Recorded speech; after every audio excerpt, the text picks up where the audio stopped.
9 février, Nombre, chapitre 4, chapitre 5, chapitre 6. L'Éternel parla à Moïse et à Aaron et dit: Compte les fils de Kehat parmi les enfants de Lévi, selon leur famille, selon les maisons de leur père, depuis l'âge de 30 ans et au-dessus jusqu'à l'âge de 50 ans, tous ceux qui sont propres à exercer quelque fonction dans la tente d'assignation. Voici les fonctions des fils de Kehat dans la tente d'assignation. Elles concernent le lieu très saint. Au départ du camp, Aaron et ses fils viendront démonter le voile et ils en couvriront l'arche du témoignage. Ils mettront dessus une couverture de peau de dauphin et ils étendront par-dessus un drap entièrement d'étoffe bleue, puis ils placeront les barres de l'arche. Ils étendront un drap bleu sur la table des pains de proposition et ils mettront dessus les plats, les coupes, les tasses et les calices pour les libations. Le pain y sera toujours. Ils étendront sur ces choses un drap de cramoisi et ils l'envelopperont d'une couverture de peau de dauphin. Puis, ils placeront les barres de la table. Ils prendront un drap bleu et ils couvriront le chandelier, ses lampes, ses mouchettes, ses vases à cendre et tous ses vases à l'huile destinés à son service. Ils le mettront avec tous ses ustensiles dans une couverture de peau de dauphin, puis ils le placeront sur le brancard. Ils étendront un drap bleu sur l'autel d'or et ils l'envelopperont d'une couverture de peau de dauphin, puis ils placeront les barres de l'autel. Ils prendront tous les ustensiles dont on se sert pour le service dans le sanctuaire et ils les mettront dans un drap bleu et ils les envelopperont d'une couverture de peau de dauphin, puis ils les placeront sur le brancard. Ils ôteront les cendres de l'autel et ils étendront sur l'autel un drap de pourpre. Ils mettront dessus tous les ustensiles destinés à son service, les brasiers, les fourchettes, les pelles, les bassins, tous les ustensiles de l'autel, et ils étendront par-dessus une couverture de peau de dauphin, puis ils placeront les barres de l'autel. Après qu'Aaron et ses fils auront achevé de couvrir le sanctuaire et tous les ustensiles du sanctuaire, les fils de Kehat viendront au départ du camp pour les porter, mais ils ne toucheront point les choses saintes, de peur qu'ils ne meurent. Telles sont les fonctions de portée imposées aux fils de Kehat dans la tente d'assignation. Éléazar, fils du sacrificateur Aaron, aura sous sa surveillance l'huile du chandelier, le parfum odoriférant, l'offrande perpétuelle et l'huile d'onction. Il aura sous sa surveillance tout le tabernacle et tout ce qu'il contient, le sanctuaire et ses ustensiles. L'Éternel parla à Moïse et à Aaron et dit: N'exposez point la race des familles des Kéhatites à être retranchée du milieu des Lévites. Faites ceci pour eux, afin qu'ils vivent et qu'ils ne meurent point. Quand ils s'approcheront du lieu très saint, Aaron et ses fils viendront et ils placeront chacun d'eux à son service et à sa charge. Ils n'entreront point pour voir envelopper les choses saintes, de peur qu'ils ne meurent. L'Éternel parla à Moïse et dit: Compte aussi les fils de Guershon selon les maisons de leurs pères, selon leurs familles. Tu feras le dénombrement depuis l'âge de 30 ans et au-dessus jusqu'à l'âge de 50 ans de tous ceux qui sont propres à exercer quelque fonction de la tente d'assignation. Voici la fonction des familles des Guershonites, le service qu'ils devront faire et ce qu'ils devront porter. Ils porteront les tapis du tabernacle et la tente d'assignation, sa couverture et la couverture de peau de dauphin qui se met par-dessus le rideau qui est à l'entrée de la tente d'assignation. Les toiles du parvis et le rideau de l'entrée de la porte du parvis, tout autour du tabernacle et de l'autel, leur cordage et tous les ustensiles qui en dépendent, et ils feront tout le service qui s'y rapporte. Dans leur fonction, les fils des Gershonites seront sous les ordres d'Aaron et de ses fils pour tout ce qu'ils porteront et pour tout le service qu'ils devront faire. Vous remettrez à leurs soins tout ce qu'ils ont apporté. Telles sont les fonctions des familles des fils des Gershonites dans la tente d'assignation et ce qu'ils ont à garder sous la direction d'Ithamar, fils du sacrificateur Aaron. Tu feras le dénombrement des fils de Merari selon leurs familles, selon les maisons de leurs pères. Tu feras le dénombrement depuis l'âge de 30 ans et au-dessus jusqu'à l'âge de 50 ans de tous ceux qui sont propres à exercer quelque fonction dans la tente d'assignation. Voici ce qui est remis à leurs soins et ce qu'ils ont apporté pour toutes leurs fonctions dans la tente d'assignation. Les planches du tabernacle, ses barres, ses colonnes, ses bases, les colonnes du parvis formant l'enceinte, leurs bases, leurs pieux, leurs cordages, tous les ustensiles qui en dépendent et tout ce qui est destiné à leur service. Vous désignerez par leur nom les objets qui sont remis à leurs soins et qu'ils ont apportés. Telles sont les fonctions des familles des fils de Merari, toutes leurs fonctions dans la tente d'assignation sous la direction d'Ithamar, fils du sacrificateur Aaron. Moïse, Aaron et les princes de l'assemblée firent le dénombrement des fils des Kéhatites selon leurs familles et selon les maisons de leurs pères, de tous ceux qui depuis l'âge de 30 ans et au-dessus jusqu'à l'âge de 50 ans étaient propres à exercer quelque fonction dans la tente d'assignation. Ceux dont ils firent le dénombrement selon leurs familles furent 2750. Tels sont ceux des familles des Kéhatites dont on fit le dénombrement, tous ceux qui exerçaient des fonctions dans la tente d'assignation. Moïse et Aaron en firent le dénombrement sur l'ordre de l'Éternel par Moïse. Les fils de Gershon, dont on fit le dénombrement selon leurs familles et selon les maisons de leurs pères, depuis l'âge de 30 ans et au-dessus, jusqu'à l'âge de 50 ans, tous ceux qui étaient propres à exercer quelque fonction dans la tente d'assignation, ceux dont on fit le dénombrement selon leurs familles, selon les maisons de leurs pères, furent 2630. Tels sont ceux des familles des fils de Gershon, dont on fit le dénombrement, tous ceux qui exerçaient des fonctions dans la tente d'assignation.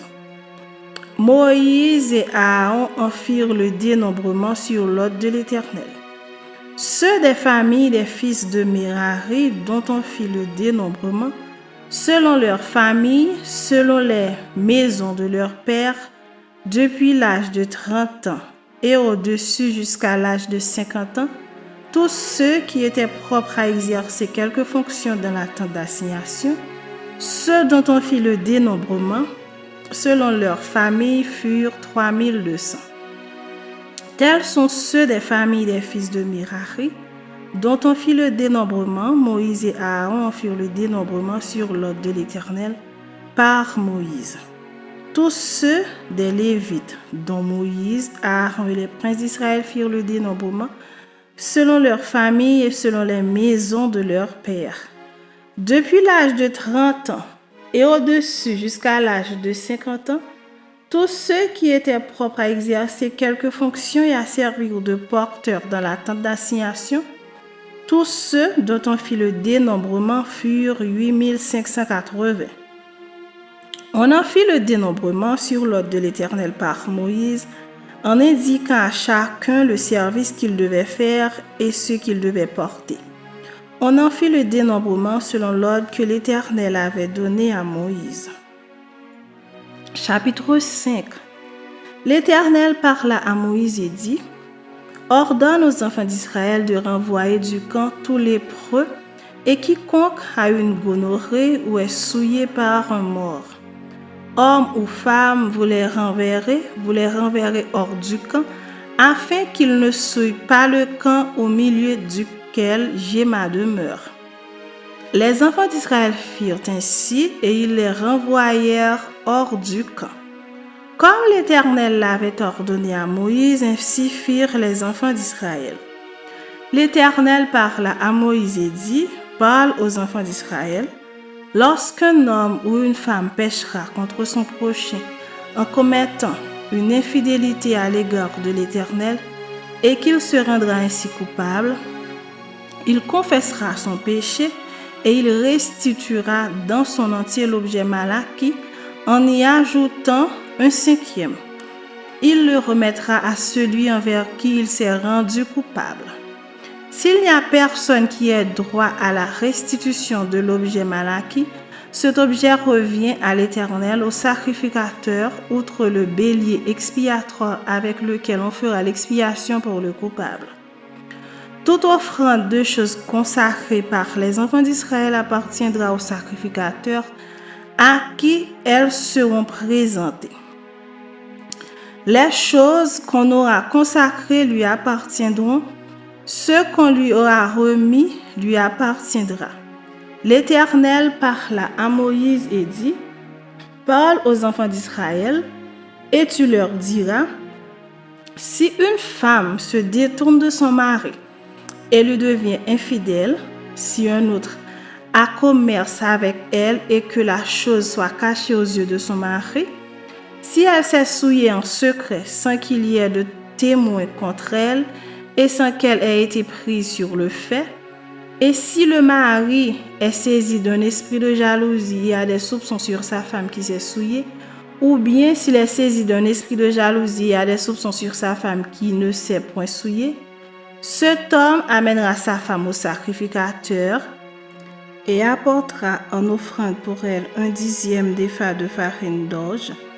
Il n'y répandra point d'huile et n'y mettra point d'encens, car c'est une offrande de jalousie, une offrande de souvenir qui rappelle une iniquité. Le sacrificateur la fera approcher et la fera tenir debout devant l'Éternel. Le sacrificateur prendra de l'eau sainte dans un vase de terre. Il prendra de la poussière sur le sol du tabernacle et la mettra dans l'eau. Le sacrificateur fera tenir la femme debout devant l'Éternel. Il découvrira la tête de la femme et lui posera sur les mains l'offrande de souvenir, l'offrande de jalousie. Le sacrificateur aura dans sa main les eaux amères qui apportent la malédiction.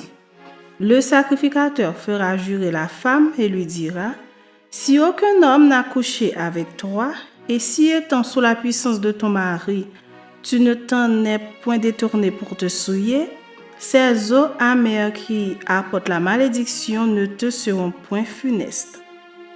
Mais si, étant sous la puissance de ton mari, tu t'en es détourné et que tu te sois souillé, et si un autre homme que ton mari a couché avec toi, et le sacrificateur fera jurer la femme avec un serment d'imprécation et lui dira: Que l'Éternel te livre à la malédiction et à l'exécration au milieu de ton peuple, en faisant dessécher ta cuisse et enfler ton ventre, et que ces eaux qui apportent la malédiction entrent dans tes entrailles pour te faire enfler le ventre et dessécher la cuisse.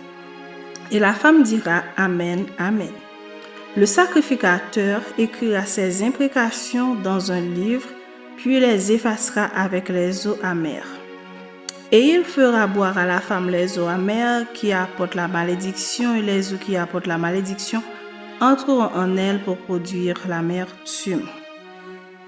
Le sacrificateur prendra des mains de la femme l'offrande de jalousie Il agitera l'offrande de côté et d'autre devant l'Éternel et il l'offrira sur l'autel. Le sacrificateur prendra une poignée de cette offrande comme souvenir et il la brûlera sur l'autel. C'est après cela qu'il fera boire les eaux à la femme. Quand il aura fait boire les eaux, il arrivera, si elle s'est souillée et a été infidèle à son mari, que les eaux qui apportent la malédiction entreront en elle pour produire l'amertume.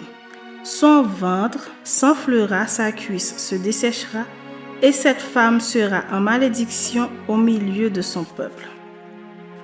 Mais si la femme ne s'est point souillée et qu'elle soit pure, elle sera reconnue innocente et aura des enfants.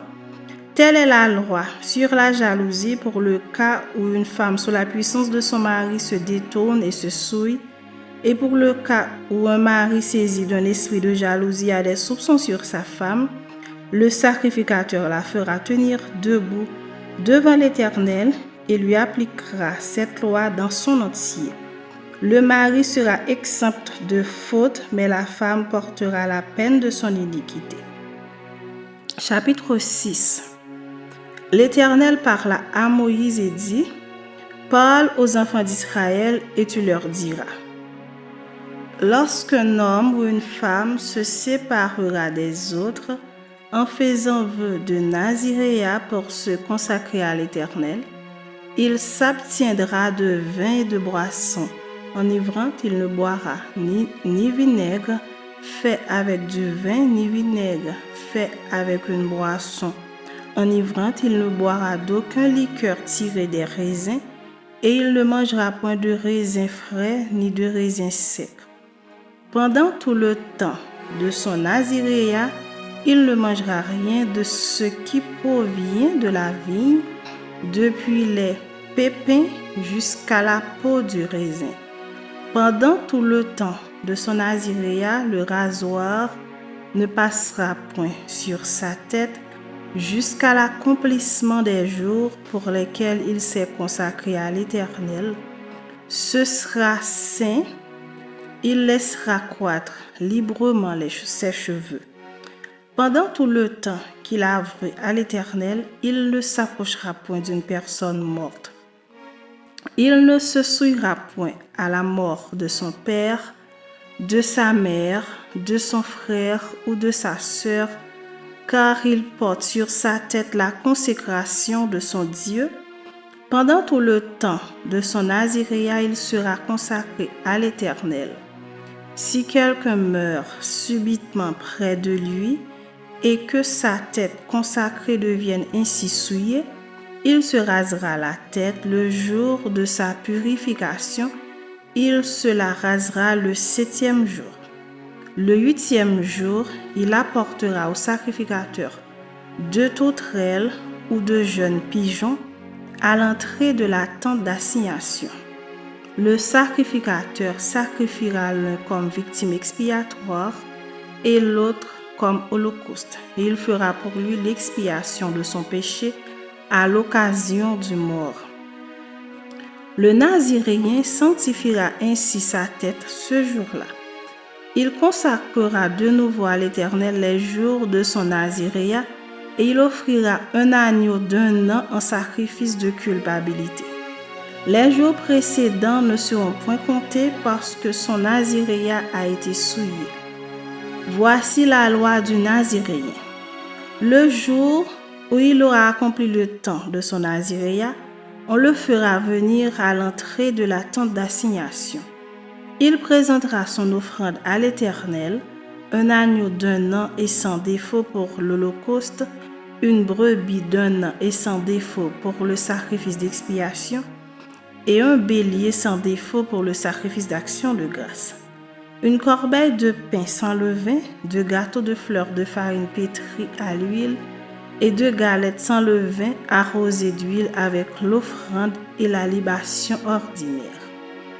Le sacrificateur présentera ces choses devant l'Éternel et il offrira sa victime expiatoire et son holocauste. Il offrira le bélier en sacrifice d'action de grâce à l'Éternel, outre la corbeille de pain sans levain, avec l'offrande et la libation. Le Naziréen rasera à l'entrée de la tente d'assignation sa tête consacrée. Il prendra les cheveux de sa tête consacrée et il les mettra sur le feu qui est sous le sacrifice d'action de grâce. Le sacrificateur prendra l'épaule cuite du bélier, un gâteau sans levain de la corbeille et une galette sans levain, et il les posera sur les mains du Naziréen après qu'il aura rasé sa tête consacrée. Le sacrificateur les agitera de côté et d'autre devant l'Éternel. C'est une chose sainte qui appartient au sacrificateur, avec la poitrine agitée et l'épaule offerte par élévation. Ensuite, le Naziréen pourra boire du vin. Telle est la loi pour celui qui fait vœu de Naziréat. Telle est son offrande à l'Éternel pour son Naziréat, outre ce que lui permettront ses ressources. Il accomplira ce qui est ordonné pour le vœu qu'il a fait selon la loi de son Naziréat. L'Éternel parla à Moïse et dit: Parle à Aaron et à ses fils et dit: Vous bénirez ainsi les enfants d'Israël, vous leur direz: Que l'Éternel te bénisse et qu'il te garde, que l'Éternel fasse luire sa face sur toi et qu'il t'accorde sa grâce, que l'Éternel tourne sa face vers toi et qu'il te donne la paix. C'est ainsi qu'ils mettront mon nom sur les enfants d'Israël et je les bénirai.